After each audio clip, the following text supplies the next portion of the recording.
This is the title of the talk today, Making Decisions Under Uncertainty. So let's go through the premises of this lesson today. Experiments are full of sources of uncertainty, and I hope that this is clear by now. First, we have learned that we need to disclose our uncertainty by using interval estimates. That was the topic of the last two lessons. Now the question is, how do we make decisions under uncertainty? How can we decide whether the treatment effect is significant? Or how do we decide whether the treatment A is better, equal, or worse than treatment B? So we need to make a decision. And this time we have a decision that is of the yes-no form. So it is either yes or no. Nothing in the middle. Okay, so binary decision now. Yeah. So there is a bit of a problem. So we cannot say, oh, well, I don't know, it depends. We have to make a decision about yes or no. Clear? Which is rather difficult, you know, and we will see that we will find a way out of this difficult problem. Let's start from an example. Okay, so we have made a completely randomized design experiment with 5 replicates. Perhaps someone would like to come in. Okay, it's Jessica. Okay, so I'm slowing down a little bit to wait for Jessica to get started. So, Jessica, I was telling your colleagues here that we have an experiment with 5 replicates that was planned to compare 2 genotypes, the genotype A and the genotype P. Okay? So let's think about an experiment with 10 plots. So we have 10 yield values, right? Here are with the yields. So the genotype A, 65, 68, 69, 71, 78, 5 yields because we have 5 replicates. And the genotype P, 80, 81, 84, 88, 94. Right? So in this experiment, the conclusion should be, which is the best genotype? So that is why we do the experiment. We make the experiment, just to understand which genotype is the best one. The one which we should sow or we should recommend to an agriculture or a farmer. So, first of all, we start as usual and we do our, let's say, descriptive calculations, right? So let's do them. So we start. We can open if you would like to do so. Otherwise, you look at me as you prefer. But if you have, so I need to switch this. Oh, sorry. Off for a while and open R, right? Then we input clear everything. Thank you. Then input the data. So I copy from here if I can. I'm not sure. I can. I should be able. All right. So here we go. I'll take this and put it here, and I'll take this second genotype and put it here. And I have to write two vectors out of this.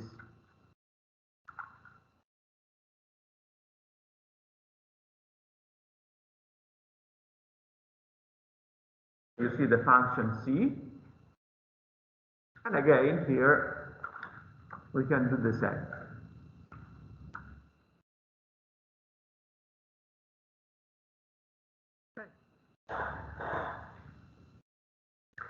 So these are yields in tons per hectare. Oh, doesn't sound good. In 100 kilograms per hectare. Not tons, that's too much, because it's wheat.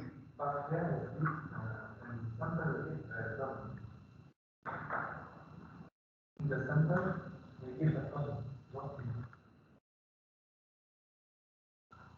Oh, that's too much. That's too much to me. I mean, in my mind, this is wheat.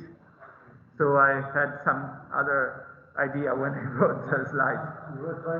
It doesn't change anything anyway. So whatever it is okay. That would be 100 kilos. That's quintals. I'm not sure that it's used in English. It would be 100 kilos. But we use it very often here in Italy. Quintals. It's 1 decimal of tons.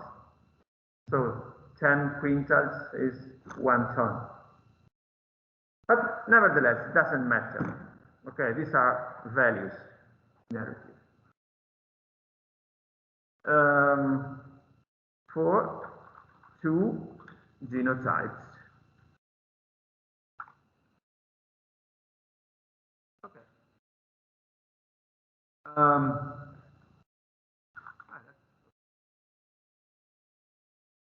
What do we do? So I think the first thing you want to do is to understand which of the 2 genotypes gave the highest yield. So we calculate the descriptive stats. And you should be able to do this by now. So, like MA, I'm using M because this is a sample. Okay? So, mean A and M. That's just a naming. And this is mean P. So, I go to the beginning and run all comments. I can look at the means now.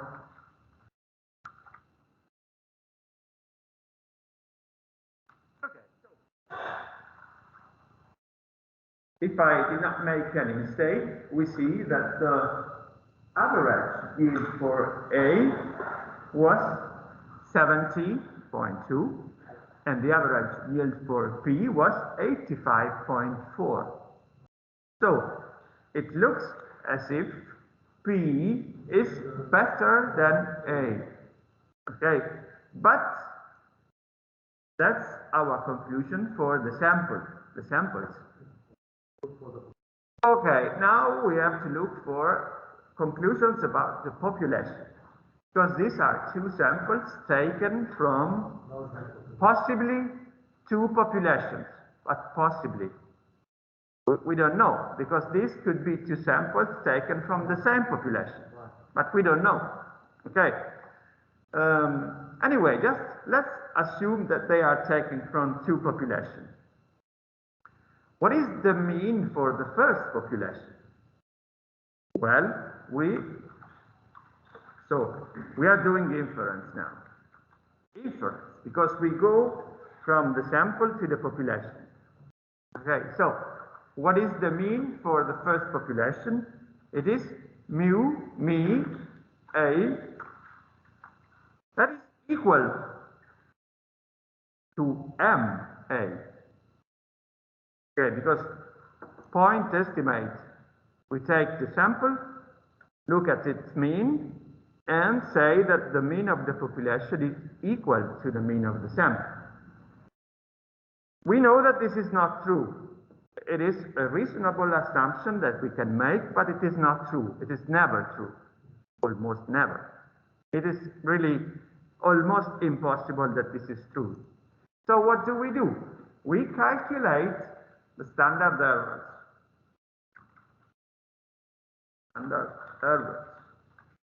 And standard deviation for A is, well, we do the same as D.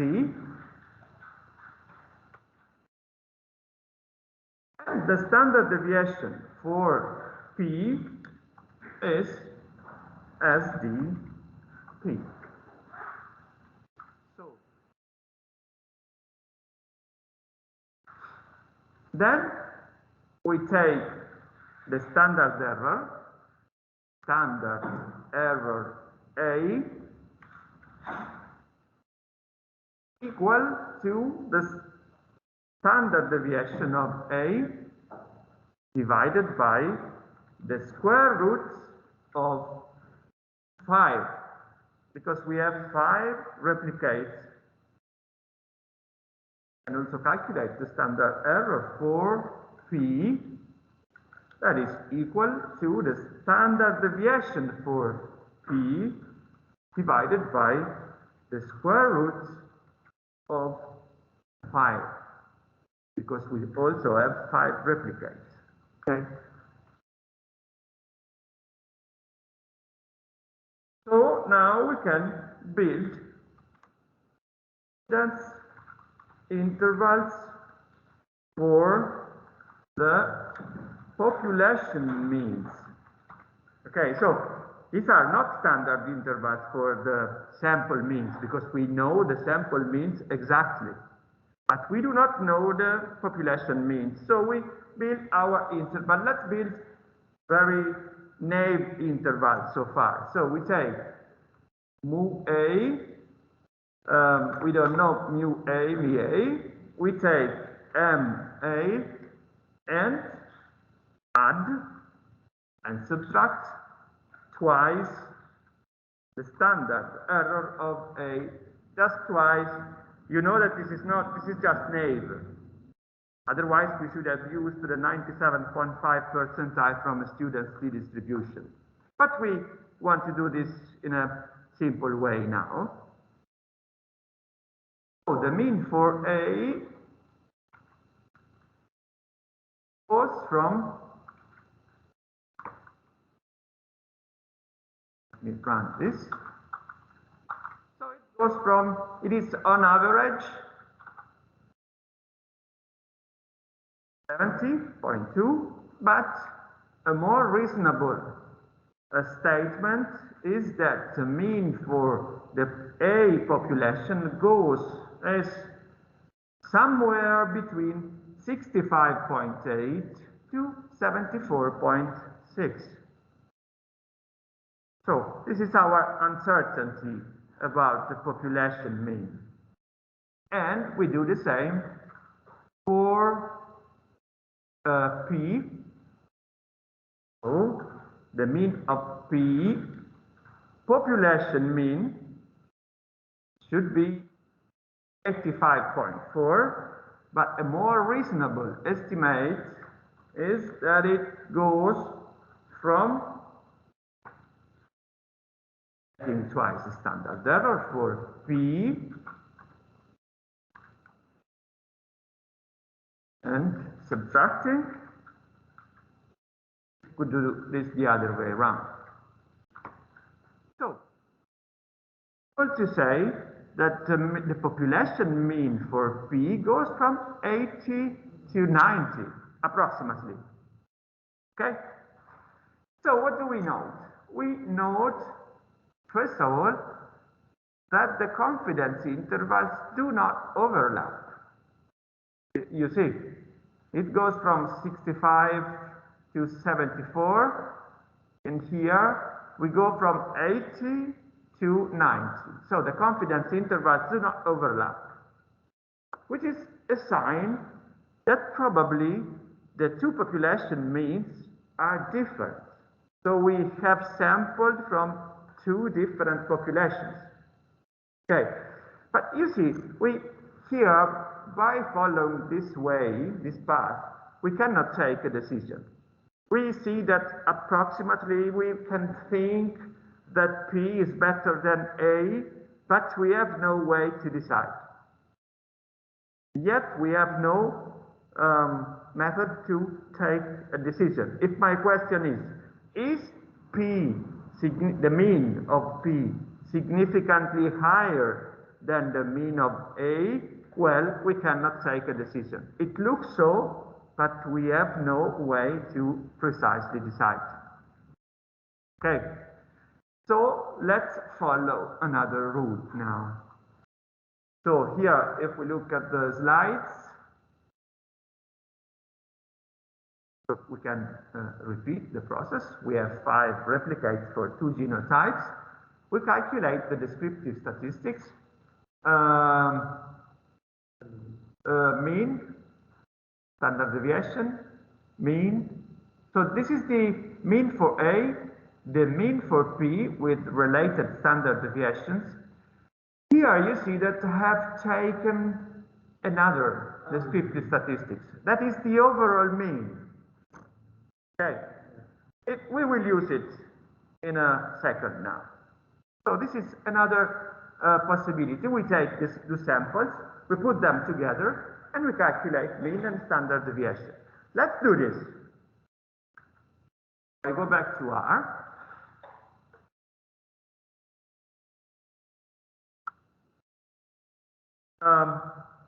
Overall mean and standard deviation. The fact is this one. We might just have one population. If A and P are not significantly different, then we have just one population containing both samples. So, what are the characteristics of that population, of that unique population? So, what can we do to understand what is the population mean for the overall population containing both samples? We take both samples and build a new sample and calculate the mean, and we call it M, the mean of binding both samples. So you see, I'm calculating the mean, and as an argument, I take both samples one after the other, and they are bound together. Sorry. Yeah, we have 2 hypotheses. One hypothesis, I have one population for A, one population for P. I collect one sample from A and one sample for P. An alternative hypothesis is that I have only one population and collect both samples from that population. Right? So if this is true, then we have a population, unique population, which has a mean equal to 27.8. And the standard deviation as would be, again, standard deviation taking together A and P. 9.45, and it's higher because there is a wider difference, because the 2 samples are rather different. This is to complete the descriptive statistics. And another statistics you see here is the difference between the 2 means. Okay, so let's calculate this. This is trivial. Difference, let's call it diff or whatever you would like. This is P minus A. Oh, sorry. Sorry, that was my mistake. I was just thinking, this is not correct because I have to take the mean. I'm not interested in the difference between the samples. I am interested in the difference between the means of the two samples. So the difference is MP minus M, and it is 15.2. Okay, so please note that the sign of this difference is arbitrary because I took P minus A, but I could have taken A minus P. So the sign is arbitrary. It depends on the direction of the difference, which I have selected based on chance. Okay, so this is 15.2, but it could as well be minus 15.2. Okay, so the sign, be careful, it is not determined. But I am interested in the extent of the difference, and the extent of the difference is rather wide, because 15.2, which reinforces the idea that such a difference might be significant. This is an estimate. This is a point estimate of the difference. Okay? So let me write this here. Point estimate. We are taking only 1 point difference, but we know that both the mean of A and the mean of P are uncertain. So what is the population difference? The population difference is uncertain as well. Okay, so I hope this is clear. So what is the population difference? We've seen the sample difference. The idea, what can we learn from the sample difference? We know that we can build an interval for the difference. How do we do? So, difference, population difference,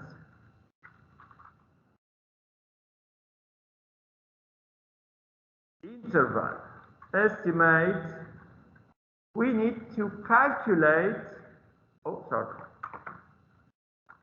we need to calculate a standard error for the difference. Okay, how do we calculate the standard error of the difference? It's rather easy. We know that the propagation of errors, law says for uncorrelated variables, the variance of the sum is equal to the sum of variances. Go through it again. The propagation errors law says that for uncorrelated variables, the variance of the sum is equal to the sum of variances. Uncorrelated. In our case, the two samples are totally uncorrelated because I took them independently, so they cannot be correlated. So the variance of the sum, and when I say sum, I'm talking about an algebraic sum, which is sum or difference. It's the same. So the variance of the difference is equal to the sum of variances. So here I could write something like this: sum, either difference, but here I only write the sum. Okay. So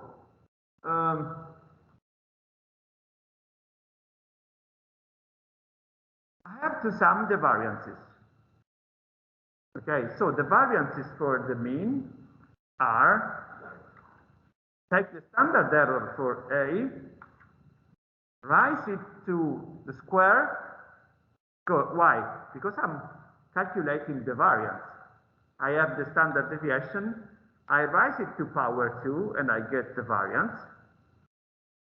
Then I have to take the variance for P, so I take the standard error for P and raise it to power 2. Now that I have the two variances, I can sum the two variances and I get the variance of the sum or difference. Okay, then I take the square root and I have the standard deviation for the difference is the standard error for the difference. So I have the standard error for the difference here. It's 3.36. So this would be the so-called SED, standard error of a difference. And it's equal to 3.36. Okay, so what have we done? We have calculated the mean for one sample, the mean for the other sample. We calculated the standard error for one sample and the standard error for the other sample. Of course, if I calculate the difference, I get an amount, that is the difference, that cumulates the uncertainty of one and the uncertainty of A and the uncertainty of B. So they are summed, but not the standard errors, but the variances are summed due to the law of propagation of errors. Okay, so I have to square, then sum, and then get the square root. Okay? Now I have this difference here. The variance of the sum is equal to the sum of variances. And it's called SED, and it's 3.36. Then I can calculate a confidence interval for the difference. So we see that the difference, the population difference, is equal to the sample difference plus, let's do it simple. You know that it's not correct, totally correct, the coverage mean, but let's do it simple. It's 2 by Z, so I sum, subtract, standard error. I'm using the standard error for the difference. Always the same rule to build confidence intervals. And here we go. So, with 95, roughly, it is not exact, but with roughly 95% probability, the difference is higher than 0. Okay, because 0 is not included in the interval, in the uncertainty interval. So very likely the difference is different from 0, which supports the idea that P is better than A. Right? But still we have no rule to decide. Okay, so we need to develop a rule, a decision rule. Let's go ahead a little bit the question. So let's go through this. We build the standard error and it does not contain the 0. Thus, it is unlikely that the difference is null. But can we take a yes or no decision? That is our problem now. How do we do? Okay, so we calculate a new statistic. That is called the student's T statistic. We've been talking about the student's T population. Student T population is built by using the student's T statistic. In general, a student's T statistic is the ratio between a statistic and its standard error. So we take the difference and divide by its standard error, and we obtain the T statistic for our problem. Okay, so let's do this and be careful. So I'll write students T statistic. This is always the ratio between a statistic and its standard error. We could calculate it for the mean, so divide the mean by its standard error. In this case, we calculate the T statistic for the difference. So we say, I'll write TI, not just T. Because if we write T, then we get something which is reserved in R, because the T, capital letter, means true. So don't use T. Otherwise, you overwrite the standard definition of T for R. And that's a problem. I had 2 hours total fear once because I was writing with a book and I had used T to mean the student T distribution. And then there was a lot of, by compiling the book, there were a lot of mistakes, errors. That's just because none of the functions later on could work by writing T as true, because T was the student T distribution in that case. It had been predefined by error. So I'll write T this way, and it's the ratio between the difference and the standard error of difference. So here we go, 4.52. What does this mean? Think about this. It means that the difference is 4.5 times higher than the uncertainty. Think about this, I repeat. The difference, the observed difference, is 4.5 times higher than the uncertainty. You understand this? So when we estimate the population difference, the uncertainty is equal to the Z, the standard error of the difference. So we say that we are uncertain, and the value of our uncertainty can be quantified by using the standard error, so 3.36. So now we have the difference, which is 15, that is 4.5 times higher than the uncertainty. That means that the difference is not negligible, because it is higher than the uncertainty.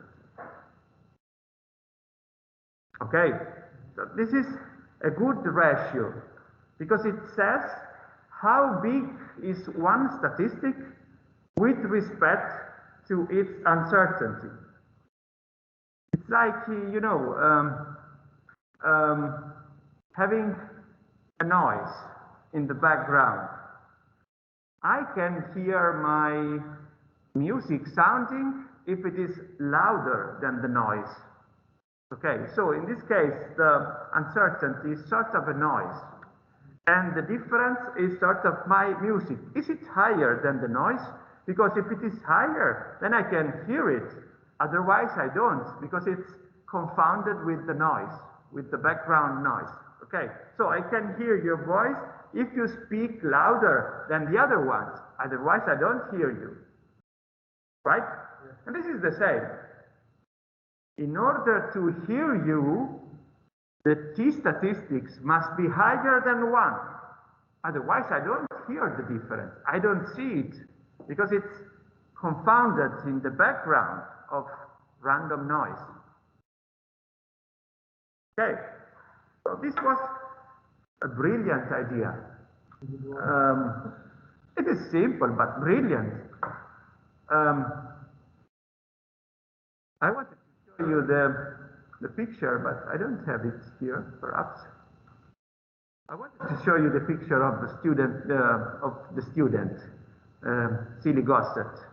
I thought I had its photo here, but it's not true. Never mind. He is not a particularly handsome man, so it doesn't matter. Sampling distribution for T. This is my question now, because we know that if we take multiple samples from the populations, then we get differences. Sorry for the word game. And the T statistics might change if we repeat the sampling. Okay, so as for the mean changes anytime we sample, the other mean changes, the difference changes. So what is the sampling distribution for T? This is my question. But in order to calculate the sampling distribution for T, we need to decide which of the two hypotheses we want to consider. We have two hypotheses. The null hypothesis. Genotypes A and P are the same genotype, and the yield difference is only random. Okay, so this is a possibility. We have only one population, and we know how it looks like because we have calculated it before. So we only have one population. We take two samples from that population. We calculate the difference in means, and we can observe a difference that is not zero. That's normal. I take two samples, I calculate the mean. The means could be different. And that's under the null hypothesis. Why is it null? Null, it is null because there is no effect underneath. So only one population. The genotype effect does not exist. The two samples are two different genotypes, but they are indeed the same genotype, but we do not know. So this is one hypothesis. The other hypothesis, which we call alternative hypothesis, genotype A and genotype P are different. They are taken from two different populations, and in this case, I can say that P is better than A. So I have two hypotheses. So now, if you remember the Popperian logic was, I can make experiments only to reject hypotheses, not to accept them. Because if I take an experiment and I say the experiment shows that this is true, then I might be wrong because I do another experiment tomorrow and the experiment says, no, it's not true. Okay, so I would be neglected in that case. And that is always possible because we have to start from the assumption that we can make mistakes even if we don't know. What I can do is to reject an hypothesis, because if I make an hypothesis, I make an experiment, and the experiment says the hypothesis is not true, then it is rejected one forever. Because you said, okay, it's not true. So now it's not true. Okay, that's the Popperian logic. It is a really naive logic sometimes, but we use it. We use it. So we take the null hypothesis and see whether we can reject it. So that is the way we do. That is the way statistics goes. That is the way science goes. Okay, so science goes like this. I make an hypothesis and see whether I can reject it. I should not work with the alternative hypothesis because I'm interested. I made the experiment because I was interested to prove whether P is better than A or vice versa. I don't do an experiment to see whether there is no effect. Okay, I do the experiment to prove that A and P are different. So I take the null and try to reject it. If I manage to reject it, then I have proved my original A, right? So it might seem a little bit odd at first, but that's the way we do. So we take the null and see whether we can reject it. Okay, so can we reject the null? This is our question, okay? According to the Popperian view, experiments are made to reject hypotheses. Therefore, we take the null and see whether the data support it or not. So, we see whether the null can be rejected or not. If it is not rejected, then the null is supported. Okay? Now, what is the rule? Because now we have to decide about a rule to reject the null. Okay, so Fisher in the 20s of 1900 proposed such a heuristic criterion. We need to observe the sampling distribution under the null hypothesis. If we have observed a very unlikely value under the null, we can reject it. Better, the yardstick of decision is usually 0.05. That means 5% probability. Sounds strange, isn't it? But now we need to see how it works. Okay? So my proposal is this. We go along, even if you are nearly dead. Almost. So we do an exercise now, and then we stop a little bit before. Okay, so a final effort. Hopefully we will stop before you're totally dead. If you feel that you are almost dying, please tell me, then I have to stop. But please, think about this in your mind. The process is this. I calculate the statistic, T, in this case, the T statistic. Then I have to build a sampling distribution for T under the null hypothesis and see how often I can get a value as high as the observed one or higher. This was the Fisher's criterion. Now, wait for a moment. Let's try to put it in practice, and then we will talk about it again. So how do you do it? The question, what is the sampling distribution for T under the null? Under the null. Okay, under the null. This is the Monte Carlo approach. Okay, so let's think about this. Have only one population, because this is the null hypothesis. There is no difference between A and B, therefore there is only one population.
So what happened? I do it again.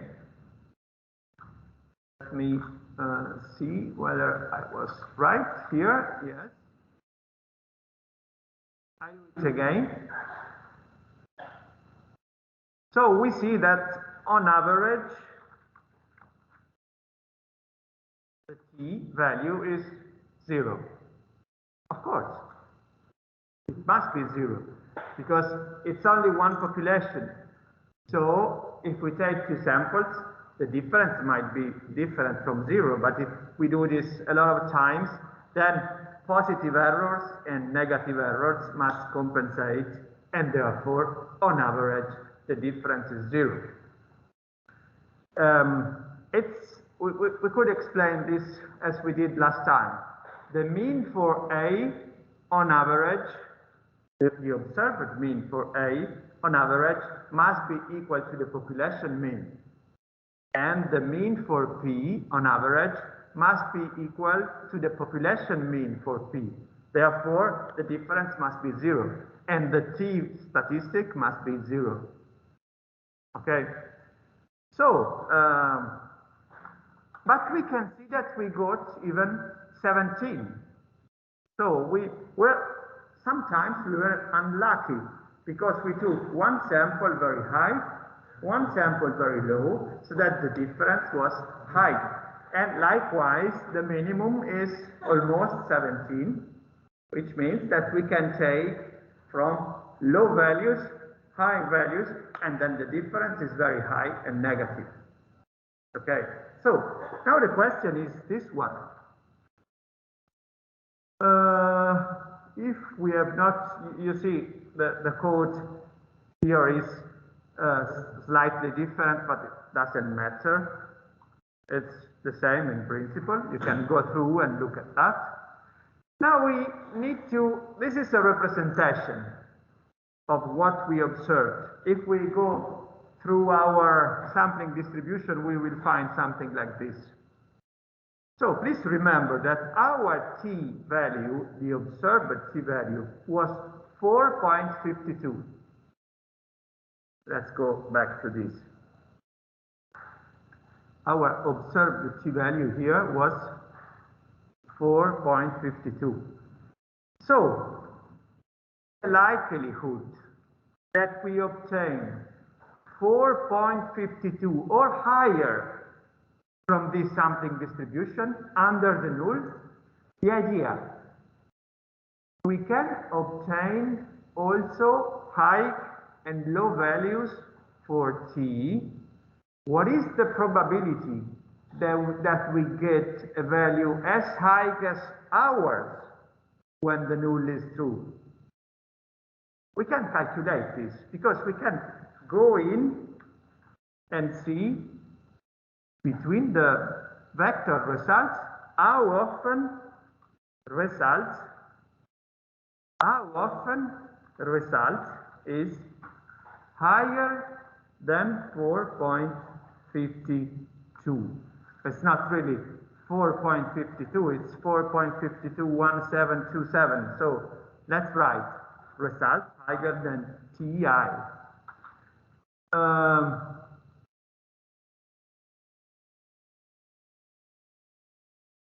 This is too often, far too often. So there must be some mistake here somewhere. Let me check the code. So M is right.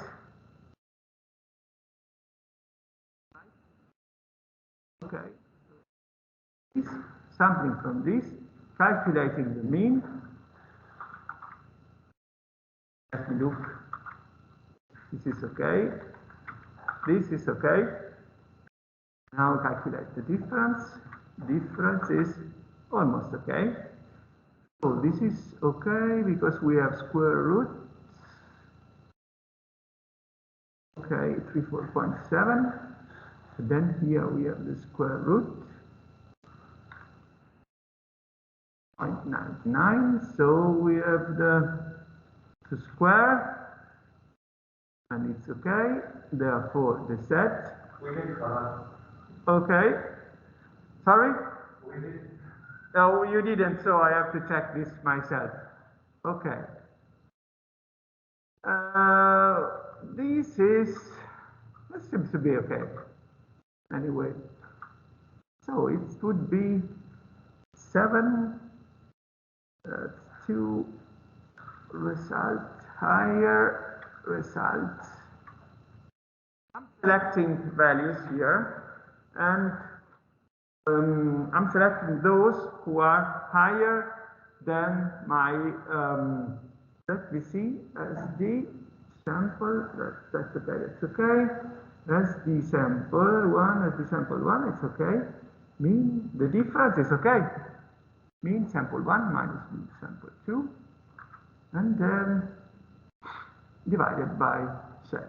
So let's do it again and see what happens. I want to have this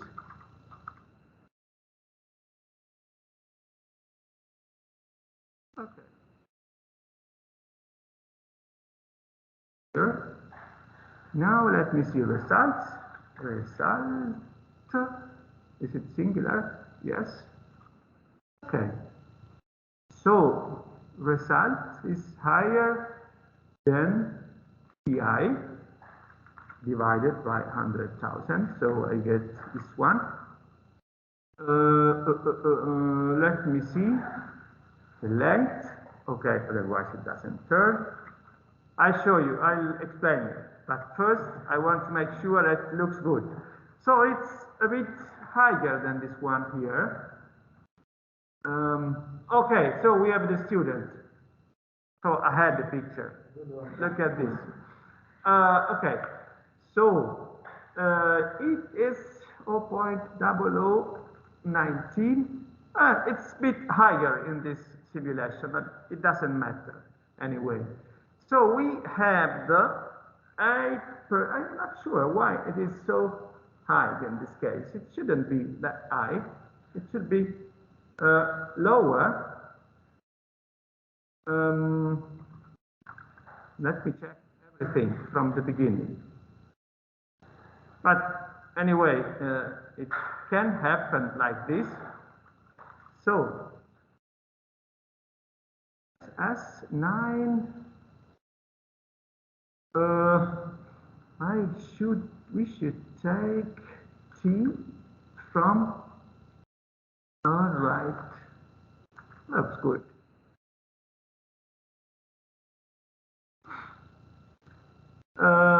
Looks good. I have to go through this 1, 2, 3, 1, 2, 3. I don't know whether it's getting something out. In any case, what have I done here? I went through the vector of results and looked for results which were higher than 4.52. Okay, it's not coming good here. We can look at this, which is the one I did at home, which is certainly correct. We found in 100,000 values, we found that in, let's say, 2 cases out of 1,000, so that was 200 cases, were higher than 4 and 52. What does this mean? That there were 2, or better, 1 experiment in 1,000 where the t-value was higher than mine. What does this mean? That even if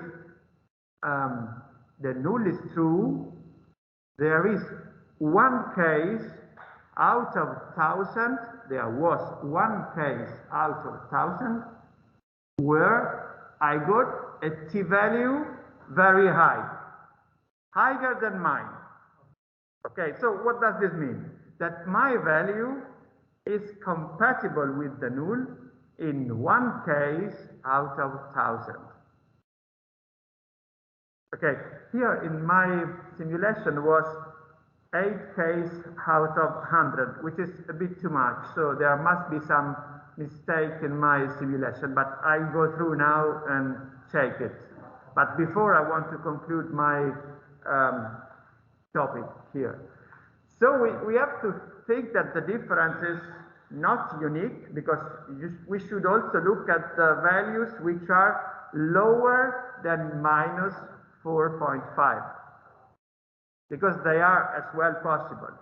And there is another case out of 1,000, that means 200 cases in my result, where t is lower than minus 4.52. So we have one case where the null hypothesis is compatible with my value, and another case where the null hypothesis is compatible with a value equal to minus the one I observed. So in total, there were 2 cases out of 1,000, 2 cases out of 1,000, almost 2 cases, okay, where we got a result like ours with the null when the null was true. Okay, so would you bet on the null or not? In our case, the null is very unlikely. Yes, because we have found a value as high as ours in absolute value, as high as ours or higher, just in 2 cases out of 1,000. Okay, so we conclude that the null is very unlikely with our data. Okay, so what do?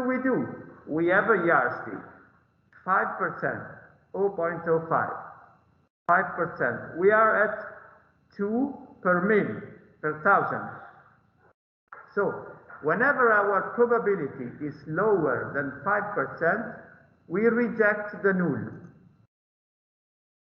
In this case, what do? We have the possibility of rejecting the null, because the null is very unlikely under the observation we have done. Okay? That is our reasoning.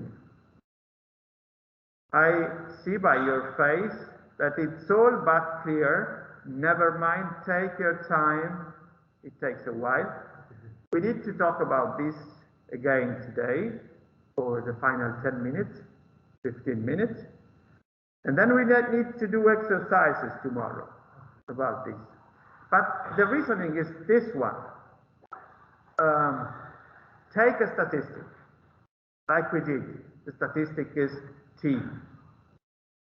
Then we see what is the sampling distribution for that statistic, and we go and see from under the null hypothesis. So we take the null. There is no difference between the means. How often would we obtain a value as high as the one we obtained? If this probability is lower than 5%, we reject the null. Okay. Now we have no need to do a simulation, but I think we can do this tomorrow, maybe later. So I want to give you some time to familiarize with this concept. So I propose that we go through the process again. Okay.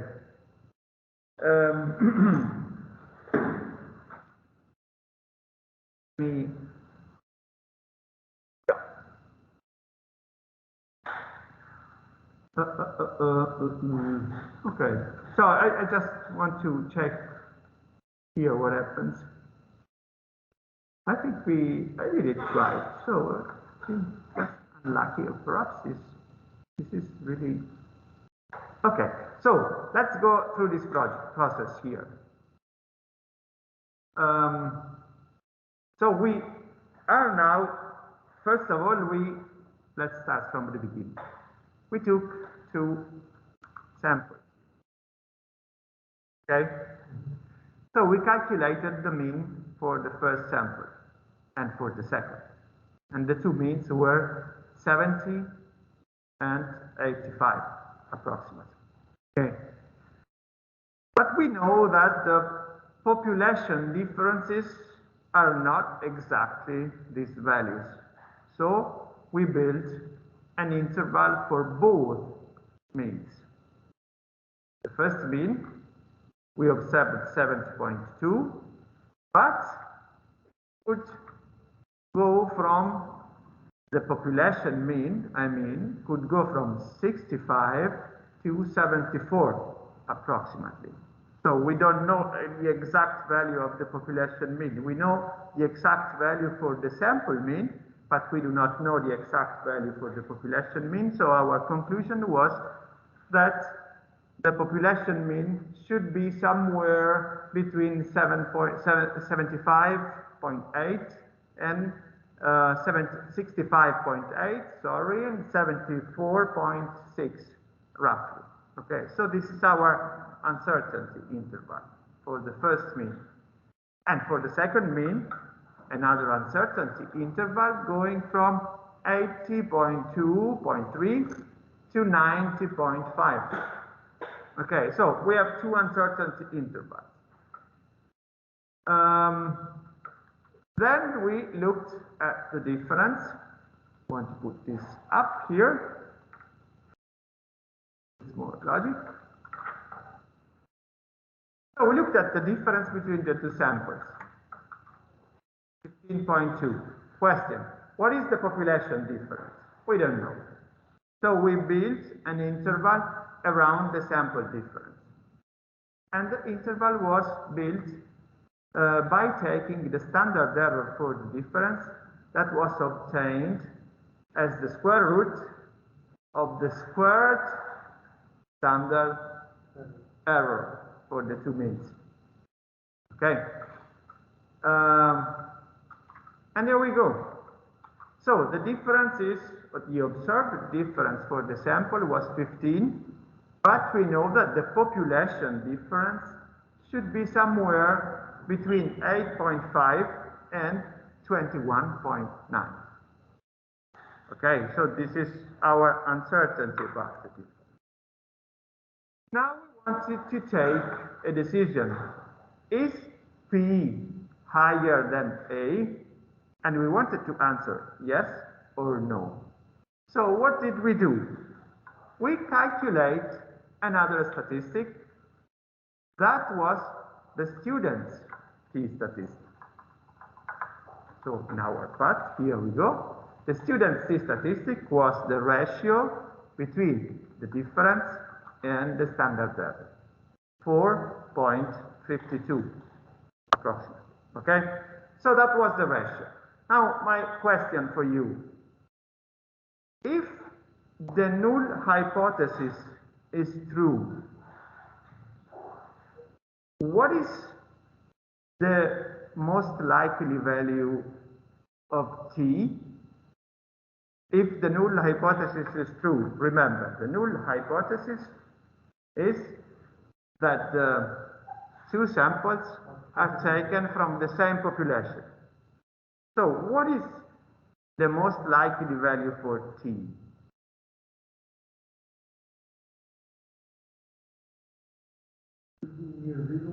It should be near zero. That is exactly what you said. It should be near zero because if the two samples are taken from the same populations, then the mean for the two samples should be equal to the mean of the population. Right. Both samples. So the difference would be zero. Right. And if the difference is zero, t is zero, whatever it is the uncertainty. Right. Okay. So if the null is true, t should be equal to 0. But it can also be different from 0, because when we sample, we don't exactly sample a sample with a mean equal to the mean of the population. So if the mean is not equal, the difference is not 0. So we can obtain values under the null hypothesis, we can also obtain values that are very different from 0. Yeah, but not more than 4.62. Yeah, that's right. So, if the value of t becomes very high or very low, the probability decreases. Okay, because it's like a Gaussian somehow. Okay. So, it should be very unlikely to obtain a t-value equal to 20, 30, 40. Okay. In this case, we have obtained 4.52. Is it possible to obtain such a value or higher when the null is true? Of course, it is possible. And how often does it happen? We tried to calculate this with Monte Carlo simulation. How did we do? We did something wrong. I don't know, but something was wrong. In any case, we calculated a common mean for the two samples. That was 77.8. A common standard deviation for the two samples. Okay? So we assumed that the two samples, if the null is true, are taken from one population with a mean equal to 77.8, sorry, and a standard deviation equal to 9.45. Okay, so we started taking samples from these populations. So we got one sample here. That is this one. That is another experiment. We got another sample here. We calculated the difference between these two samples, right? Minus 11. So very big difference actually. Bigger than, no, not bigger, slightly smaller than ours, but big indeed.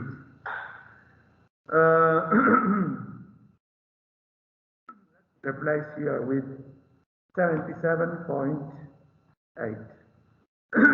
That is the value we observed.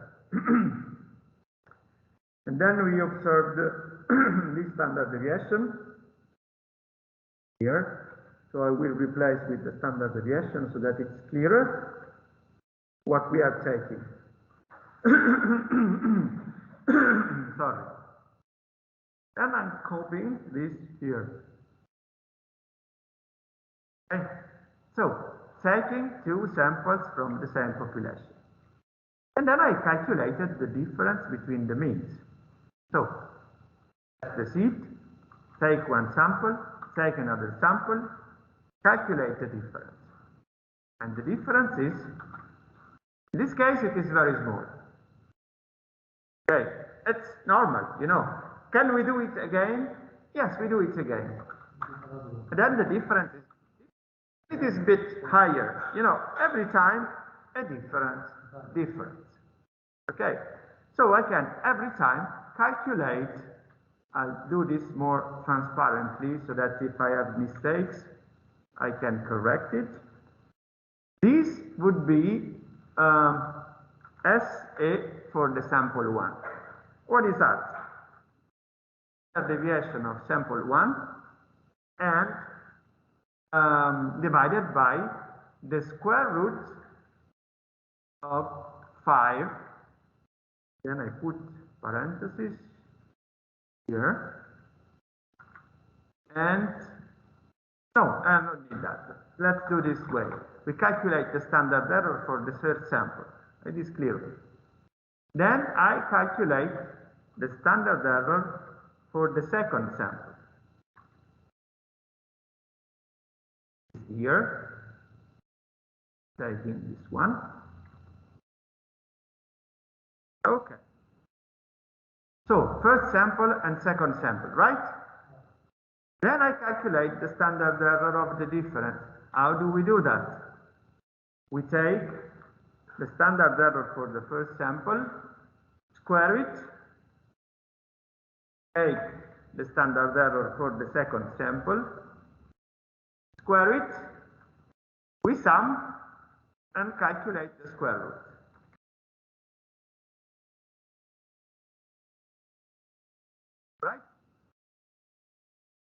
So SE1, SE2, and then I have SED. That is equal to this one. Okay? Let's do it again. Take one sample. Take a second sample. Calculate the difference, and the difference is equal to 3.43 in this case. Take the standard error for the first mean, take the standard error for the second mean, calculate the standard error for the difference, which was equal to 4.44. Then I calculate, I don't need that, I calculate the t-value as the ratio between the difference and the standard error. And you see this is very small in this case, because the difference is small and the uncertainty is big. So this is really compatible with the null hypothesis, because we said it should be close to 0. Can do it again. Ta ta ta ta ta ta. Yeah, I should only show this one. This is 1.16. So again, the difference is almost equal to the uncertainty, but very small, smaller than our value. So we can do it once more. Ta ta ta ta ta ta, and see what happened. In this case, 1.05, so nearly close to 1, smaller than ours. And we see that if we do this a lot of times, the probability that we get 4.52 is not very high. Shall we do it again? Let's do it again.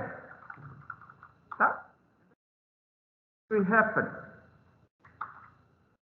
Minus 2, smaller than ours. Let's do it 100,000 times. It takes a while. So, 0, almost 0. The maximum. Sounds better now. 9. The minimum. Minus 10. Sounds much better. You see that we can get results that are discrepant with respect to 0, which was the expected value when the null is true. We can also obtain 9 and minus 10, different from 0.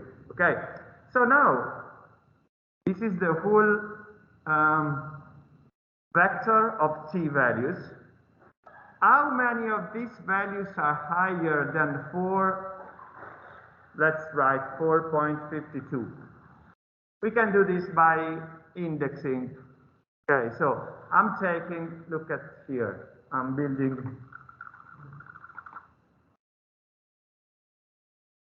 So if I write something like this, I get, you see, a vector where I have false, false, false, false, false, and I have true when the value, I don't even see. Did you see one true?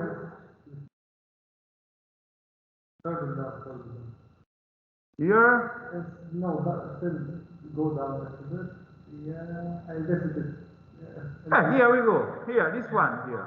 You see that there is only one value across the first 500 that was higher than 4.52. So I can transform this into results higher than 42. For example, I could multiply by 1. So no, it doesn't work like this. I could take this one, results, indexing. So I am just trying to select the values from results which are higher than 4.52. And you see that I'm getting 107 values. Okay, so 107 and 6, no, 7. 6, this is the 106, this is 107. But I can calculate the length of this vector here, and it says, okay, are 107. So there are only 107 values higher than 4.52. Okay. Now it sounds better. The previous one was 200. Yeah, but we need also to look at the results where we have less than minus 4 and 52. Right. They are 104. Now it's okay. There was some mistake before, I don't know which was, but now it's okay. So I have in total 107 plus 104 values, 211, which are higher than the one I observed. So, what is the likelihood for the null? Well, I don't know whether it is wrong or it is true or false, but I know that if it is true, then I hit a very unlikely value. So, our probability would be 211, sorry, I want to write here, 211 cases out of 100,000. That corresponds to roughly 2 in 1,000, roughly. Let's say 2.1 in 1,000. So that would be 0.21%. Right? So, the rule, decision rule, reject the null if this is the p-value. The p-value, our p-value is 0.21%. I reject the null if the p-value is lower than 0.05, that is 5%. So what do I do? I can reject the null. Right? That is what we do. But we need to practice this. We need to practice this a lot. Okay? We need to practice the process. We don't need to practice the simulation because we don't use simulation. So, I drew the distribution, the sample distribution for T. I discretized it, of course, because 100,000 values are not an infinite number, so I had to discretize. And you see that it looks rather like a normal. In any case, I can just take the two tails. So the two tails here represent the very unlikely result under the null. Under the null, the most common situation is to find a t equal to 0. And of course, under the null, it's only one population. The most likely situation is that the difference is close to 0. Otherwise, it's unlikely. And you see that we can get the results become more and more unlikely as we go far away from 0, because it's very unlikely to find big differences.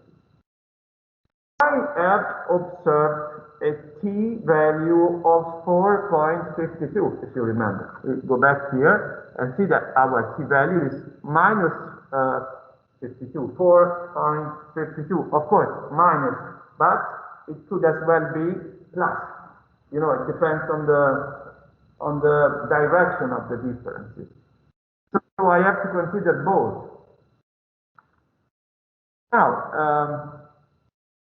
I have to go and see, that's the Fisher suggestion.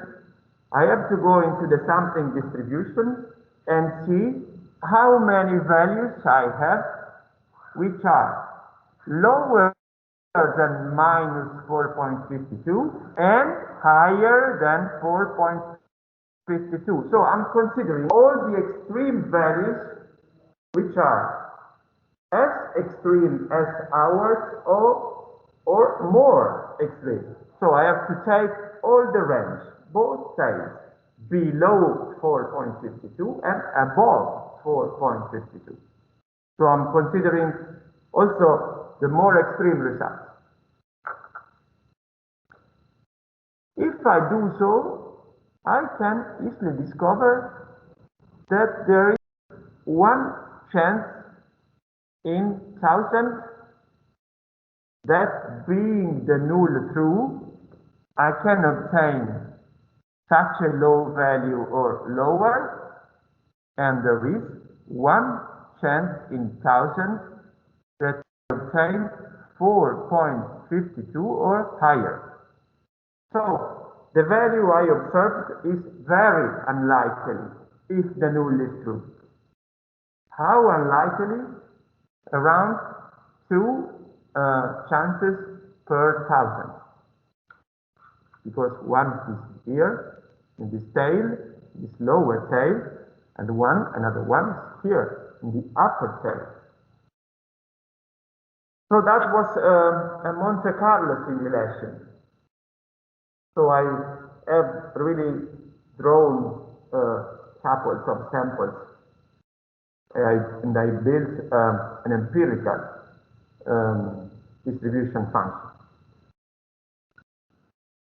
The question is there any probability density function? I'm talking about density because that's a continuous variable. T is a continuous variable. Is there any PDF to describe the sampling distribution for T? Yes, there is, and it is called the student T distribution. The student T distribution is similar to a normal. It's a bell-shaped, but there is slightly higher density on the tails. So unlikely values are slightly more likely than in the Gaussian distribution. And it's not a single distribution, but it's a family of distribution. I have several T distributions depending on the number of degrees of freedom.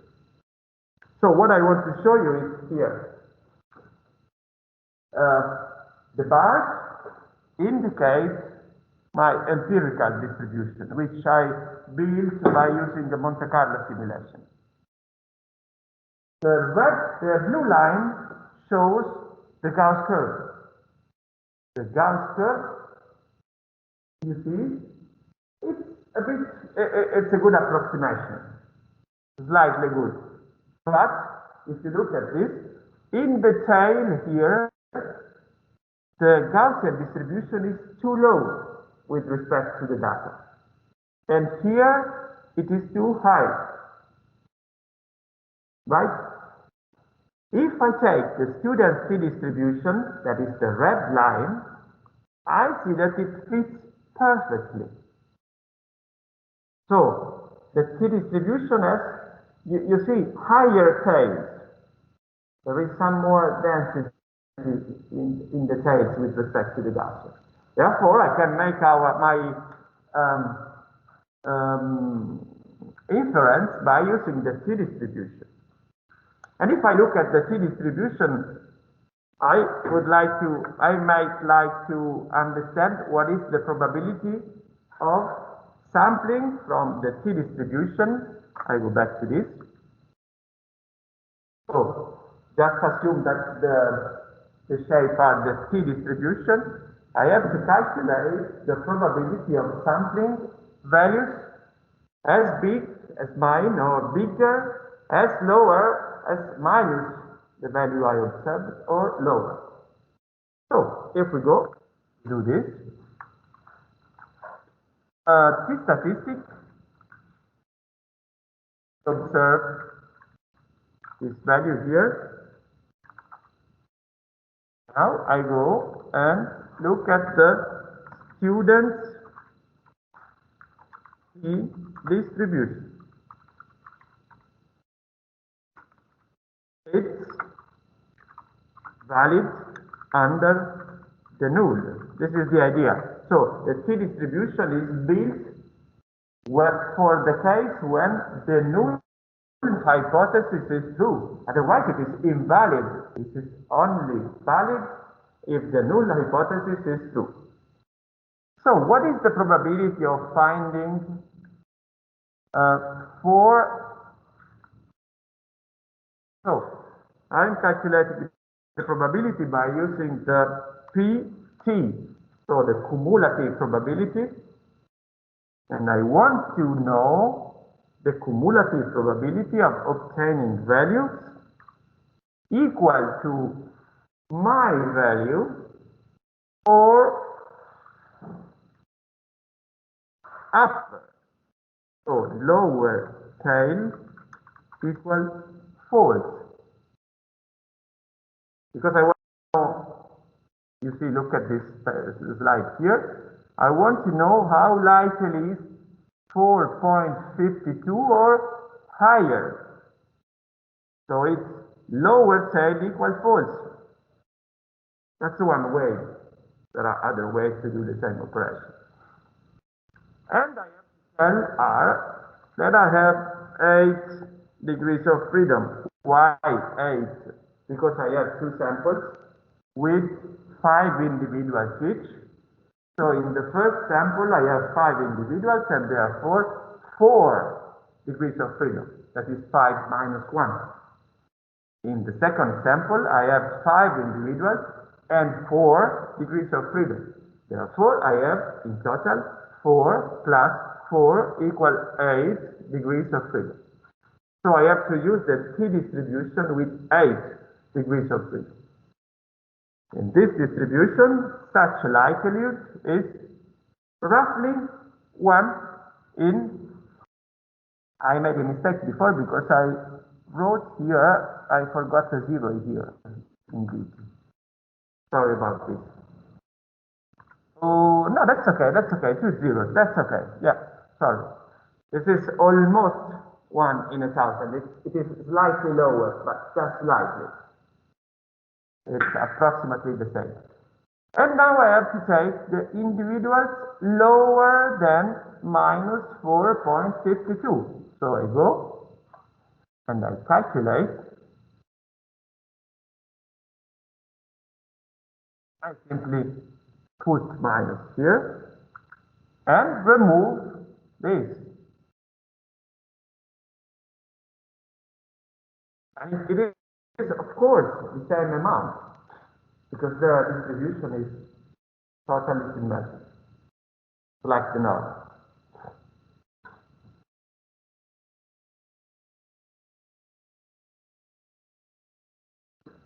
Good. So what I could do would be, for example, it's the same if I do something like this.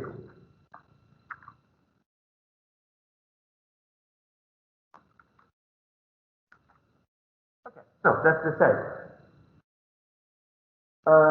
Yeah. What does this mean? It means that if the null is true, I have hit a very unlikely result. Because the probability that the null is true is only 2 in 1,000, almost. So that means that if I repeat the experiment and the null is true, I would obtain such a discrepant result only in 2 chances out of 1,000. So very unlikely. Very much lower than the yardstick proposed by Fisher. So what do? I reject the null because I have elements to reject the null. Right? So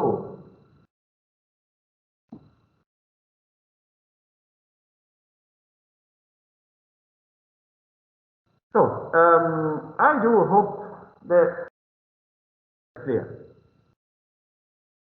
What do I do? Always with formula hypothesis testing. I'm finding a statistic.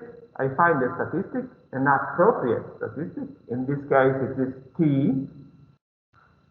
And I try to guess what this statistic would look like if the null were true. Okay, so I'm building a sampling distribution for that statistic in the case when the null is true. Then I go in and look how likely is my result if the null is true. If it is unlikely, less than 5%, then I reject the null and I accept the alternative.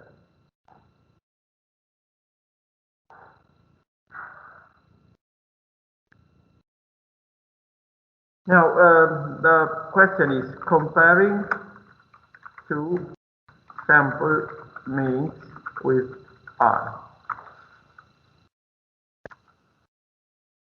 There is a function which is very handy in this case, that is t-test, which is, very clear. We simply pass the two vectors. Then we need to add a couple of arguments. Height equals false. I will tell you in a second. Sorry, I made a mistake here. And var equal true. So if we do this,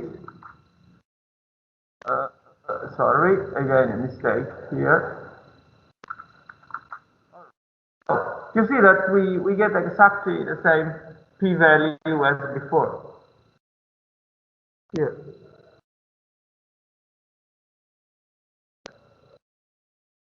So we can really make a t-test very easily with that.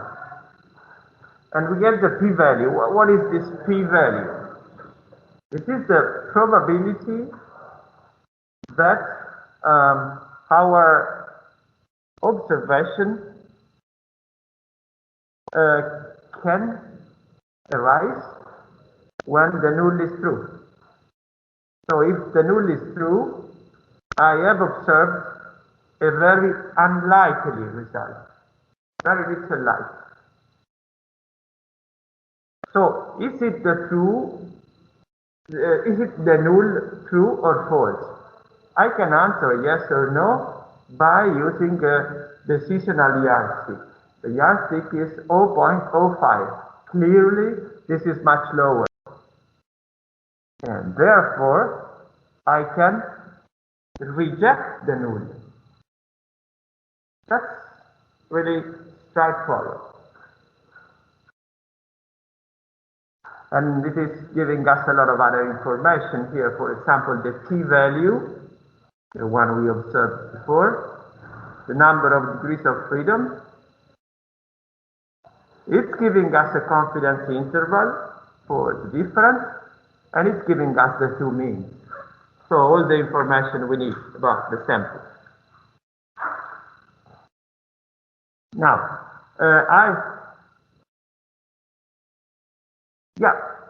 the p-value. This is the probability of observing a result like ours, or more extreme, when the null is true. So if the null were true, we would have observed a very unlikely result.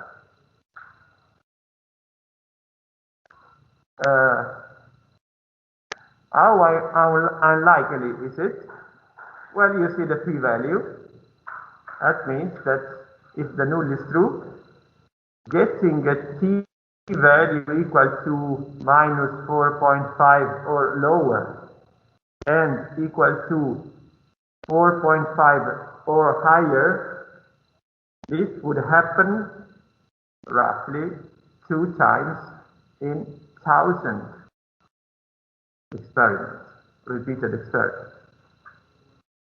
So, as this is very unlikely, it is less likely than 5%, we reject the null and accept the alternative. So our conclusion is there is a significant difference between the 2 genotypes.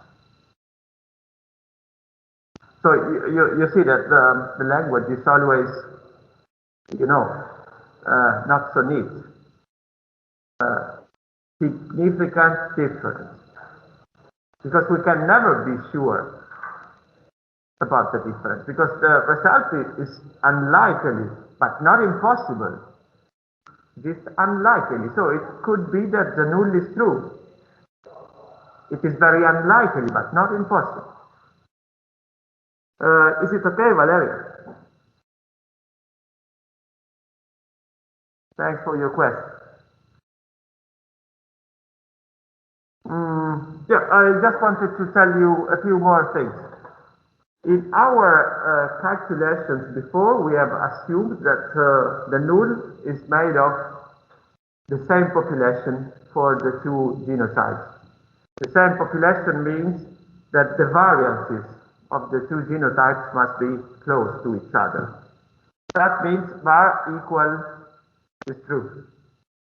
So we could, another kind of test, which is no longer the t-test, this is a way, is made by setting var equal to false. In this case, we do not assume that the 2 genotypes have the same variance. And you see that the p-level is slightly higher. So the test is less powerful. Which kind of test do we have to use? We use the second test with var equal false whenever we have doubts that the 2 standard deviations for the 2 samples might be very different. In our case, we saw them that were quite close.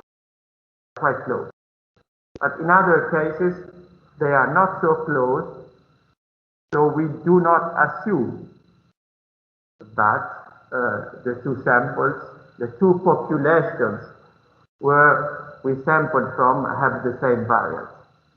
So they are not indeed the same population. They are 2 populations with the same mean but different standard deviation.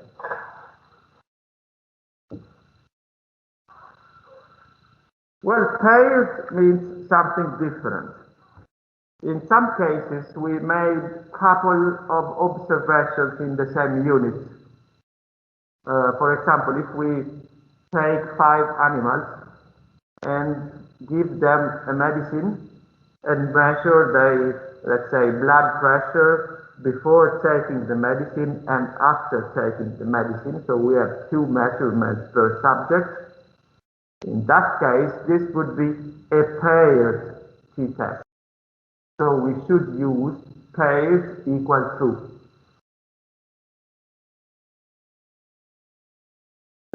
For now, we are happy with the traditional t-test. So I don't need to know anything different from you. So we have the code here in this slide, and you have another example here, which we will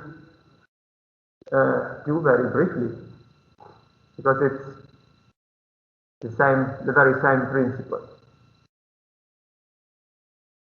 So the example is this: we sprayed 2 populations of insects respectively with an insecticide and with an insecticide plus adjuvant.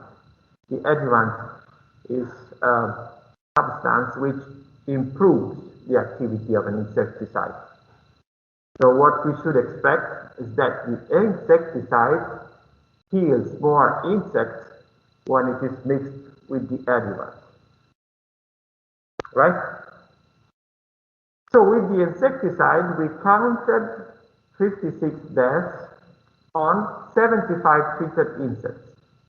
while with the insecticide plus adjuvant, we counted 48 deaths on 50 treated insects. So this is basically a contingency table, as we studied in a couple of weeks ago. So this is the contingency table. So we have insect adjuvant, death, alive. So with the insecticide, we have 56 deaths and 19 surviving insects. With the adjuvant, we had 48 deaths and 2 alive insects. So now we just wonder whether there is a connection, a dependency of the two characters, meaning the probability of dying is different depending on the insecticide. That's our question. So it's an hypothesis test.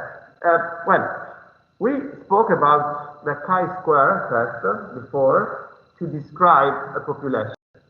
In this case, we do not have to describe the population because we have a sample from a wider population. So we want to know whether the population, what is the chi-square for the population? That's our question. So we calculate the chi-square for this contingency table, and then we make inference about the population. So we simply behave as we did before. We calculate the chi-square value, and we see whether such a chi-square value is likely under the null when the null is true. So let's do it. So our table is tape. I'm writing the table. So I'm first of all writing the matrix. The matrix uses the vector 56, 19 and 48, 2. I have 2 rows and 2 columns, and I have to enter the data by row. So this is the matrix. Then I transform it into a table. You see that I'm reassigning to the same name.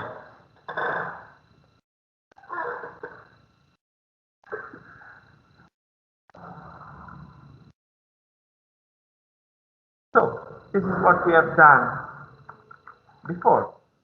And we know that if we use the summary method on the contingency table, we get the chi-square value here.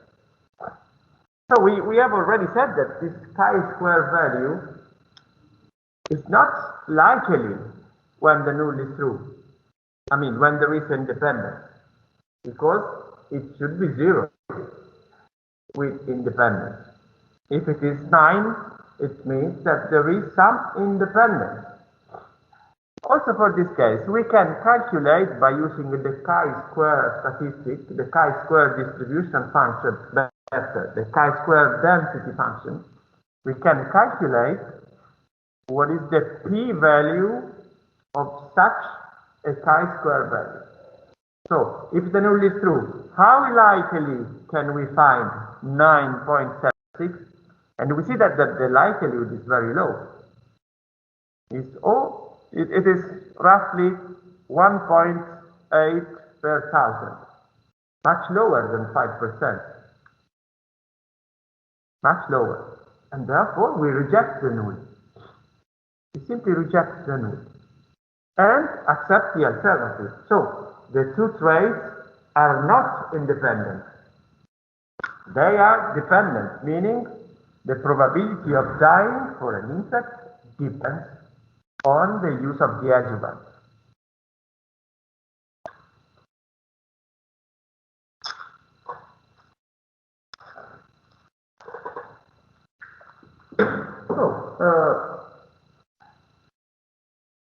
we have a lot of statistical tests. These two are the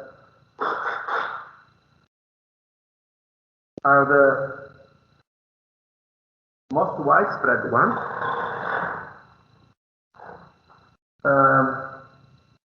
And they are used to compare sample means, the students t-test, and sample proportions, population proportions. And this is the chi-square test. We have an alternative syntax here, which is probably closer, that is chi-test. Here we go. And we pass the tab.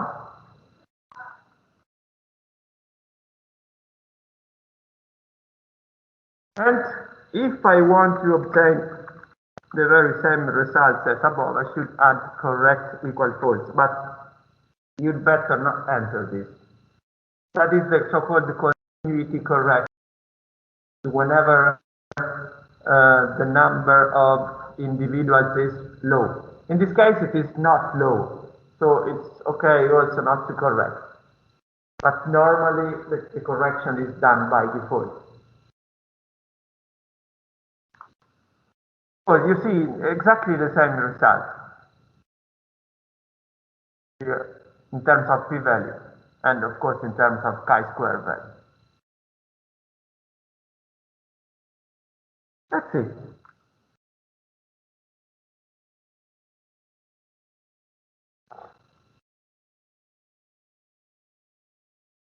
I just want to conclude. If you have no questions. Questions? No questions at home? You are perhaps one of the groups making less question of my history. That might be good if you understand. Otherwise, it is bad. Don't be shy.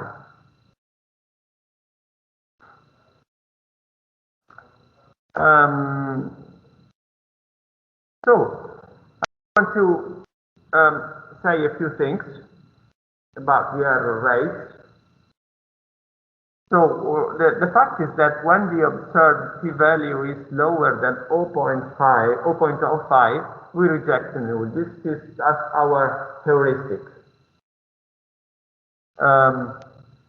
Indeed, Jarcy, Neyman, and Legon-Pearson proposed that this p-value is used as the probability of wrongly rejecting the null. Because if I observe a probability of 0.04%, I reject the null. But it is not said that the null is false. It might be true and simply I was unlucky. So, if the null is true and I reject it, I am committing an error. My probability of committing that error is 0.04. Or it is less than 0.05. So that's the probability of false positive. So I'm saying that there is an effect when, in fact, there is not. So that is the probability of wrongly rejecting the null. That is the probability of false positive. This is something we should know. What does this mean? It means that we reject the null because if the null is true and we repeat the experiment an infinite number of times, we have less than 5% probability of obtaining such a high p or chi-square value. That's why we reject the null. But we cannot say that there is less than 5% probability that we have reached the wrong conclusions in our experiment. Because the p-value is built, if you remember that, by using the sampling distribution. So by imagining we are repeating the experiment an infinite number of times. So indeed, we do not know anything whether in this particular experiment we are right or wrong. We do not know, and we will never know that. But we know that if the null is true, we have reached a very unlikely observation. But we never know whether we rejected the null wrongly or correctly. We will never know that. So that's an important limitation to the whole approach. That is, the p-value holds on the long run, not for every sampling effort. That's important, just to build a good state of mind. And please consider that wrongly rejecting the null is not the only mistake we can commit, because we can also commit another mistake, that is wrongly accepting the null. So, you know, this is the truth. If the H0 is true and we accept it, we are correct. But if the null is true and we reject it, we commit a type 1 error, that is false positive. But then we have the reverse situation. The null is false and we reject it, we are correct here. But if the null is false and we accept it, we are wrong. And that is the type 2 error, that is a false negative error. So we can commit a false positive error and a false negative error. So this is an example, a stupid example of the type 1 error and type 2 errors. On the left side, you see it's a type 1 error because the doctor says you are pregnant, which is clearly impossible. And that's a type 1 error. It's a false positive error. The doctor is saying that there is a positive effect, a positive outcome, but indeed there is none.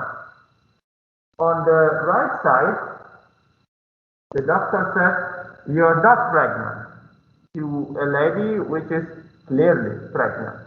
So this is a false negative error. I think this is useful to visualize the two types of error. And be aware that we can have a risk of committing both the two. So there is always such a risk when doing statistics. So that's all. I think